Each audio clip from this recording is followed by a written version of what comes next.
Hi there, everyone.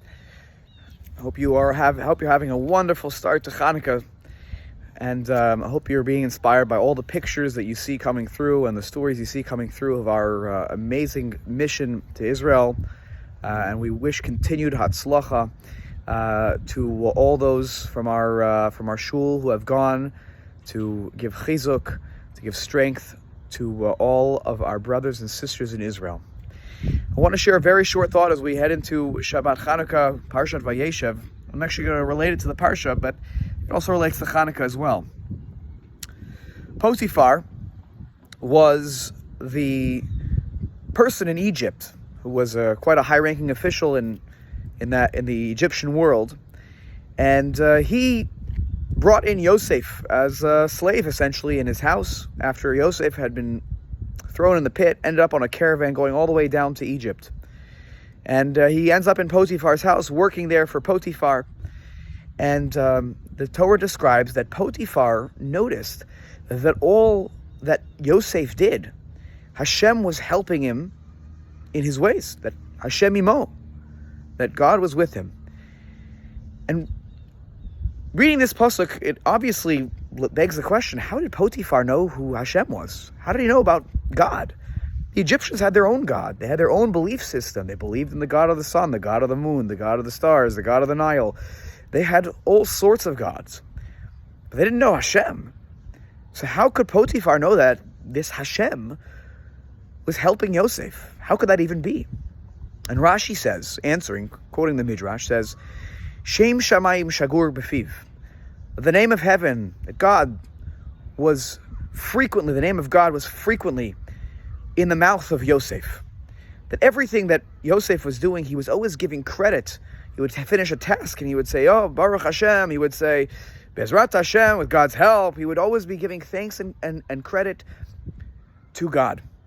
And so Potiphar picked up, wow, this God of his really is incredible.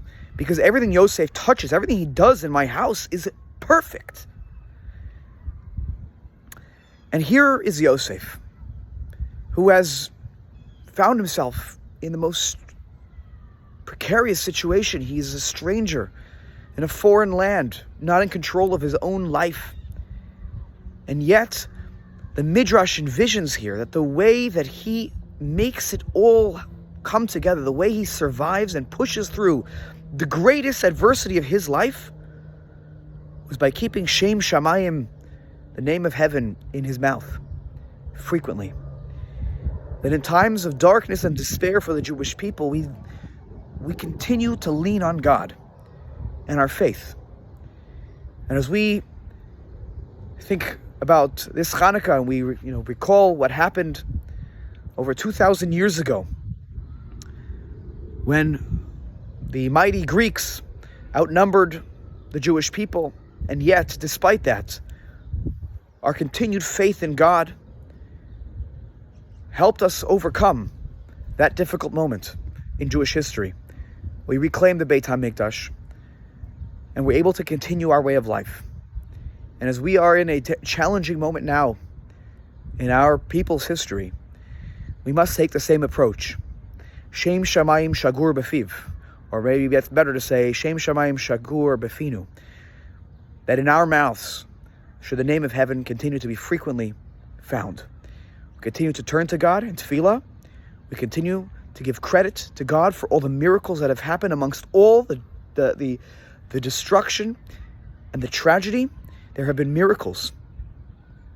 And we have to give thanks to Hashem for that. And we continue to daven to Hashem every single day, not just this Chanukah, but certainly this Chanukah we are inspired to, but every single day, to continue to daven to God for continued success and safety of our Jewish brethren in Eretz Yisrael, and all of us, all the Jewish people around the world, that there should be peace amongst the Jewish people and peace in this world.